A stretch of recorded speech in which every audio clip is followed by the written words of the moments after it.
almalıdır. Azərbaycanda gələn il beynəlxalq tədbirlərin keçirilməsinə 239 milyon manat vəsait ayrılır. Bu, elmə ayrılan vəsaitdən 10 milyon manat artıqdır.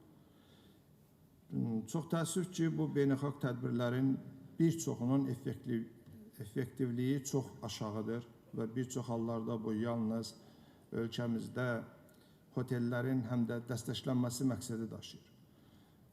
Mən hesab edirəm ki, hökumət ciddi şəkildə düşünməlidir və onu bu məqam narahat etməlidir ki, niyə misal üçün deyirəm, bu il bizdə keçən illə müqayisədə turistlərin sayında 1,7% azalma baş verir. Məsələn, Avropadan gələn turistlərin sayı 21,7% azalıb, Mərkəzi Asiya respublikalarından gələn turistlərin sayında 10% azalma var. Amma qonşu Gürcüstanı götürsək, Gürcüstanda analoji dövrdə, yəni yanvar-sentyabr aylarında turistlərin sayında 6,6% artım olub və bizdə əgər Azərbaycana 2.171.000 turist gəlibsə, bizdən çox kiçik Gürcüstana 4.307.000 turist gəlib. Bizdən 2 dəfədən də çox artıq. Hesab edirəm ki, bunun səbəbləri araşdırılmalıdır və Azərbaycan ilk növbədə çalışmalıdır ki, Amerika Birləşmiş Ştatlarından, Avropa vətəndaşları üçün, Avropa ölkələrinin vətəndaşları üçün, İran vətəndaşları üçün viza rejimini aradan qaldırsın və eyni zamanda Azərbaycanda böyük bir araşdırma aparılsın ki, niyə turistlər Azərbaycana gəlməkdən imtina edirlər. Bu, daha çox həm də bizdə bu xidmətlərin qiymətinin artması ilə bağlıdır. Təyyarə biletləri bahadır. Ümumiyyətlə, ictimai yaşayış obyektlərində qiymətlər həddindən artıq bahadır və ucuz hotellər Azərbaycanda yoxdur.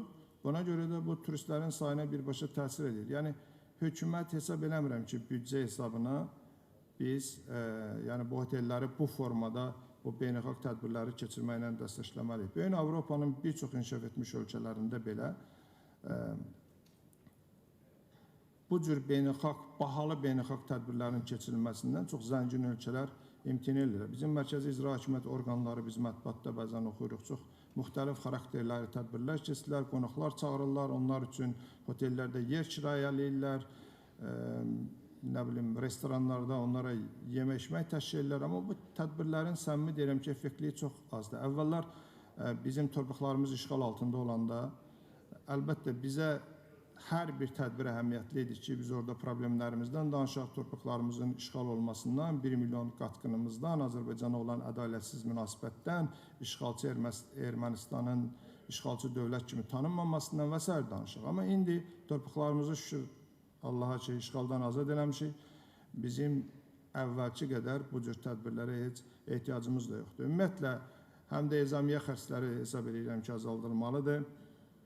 Ölkə prezidentidir, onun köməkçiləridir, spikerdir, baş nazirdir, xaricilər naziridir. Yəni, bu kimi dövlətin aparıcı şəxsləri istisna olmaqla mərkəzi icra hakimiyyət orqanlarının da çoxsaylı xarici səfərləri məhdudlaşdırılmalıdır. Bizim xarici ölkələrdə səfirliklərimiz var. Həmin beynəlxalq tədbirlərdə bizim səfirliyin nümayəndələri iştirak eləməlidirlər. Hazırda Qarabağ bərpa olunur. Bizim torpaqlarımızın bərpasına, yoxsul əhalinin sosial müdafiəsinin gücləndirilməsinə çox böyük ehtiyacımız var və mən hesab edirəm ki, hökumət mütləq bu məsələləri də diqqətdən keçirəcək və sonda hökuməti bir daha çağırıram ki, sərhədlərin açılması məsələsinə bir daha baxılsın. Azərbaycanda burada Səviş müəllim qeyd elədi, ölkənin daxilində ictimai təhlükəsizlik, dövlət təhlükəsizliyi yüksək səviyyədə qorunur, təmin olunur, müvafiq dövlət orqanları öz vəzifələrini layiqincə yerinə yetirirlər. Ona görə heç bir təhlükəsizlik, belə deyək, təhdidi yoxdur və ola da bilməz. Ona görə də biz açmalıyıq ki, ən azından Gürcüstanda olan Azərbaycanlılar, İranda yaşayan Azərbaycanlılar öz vətənlərində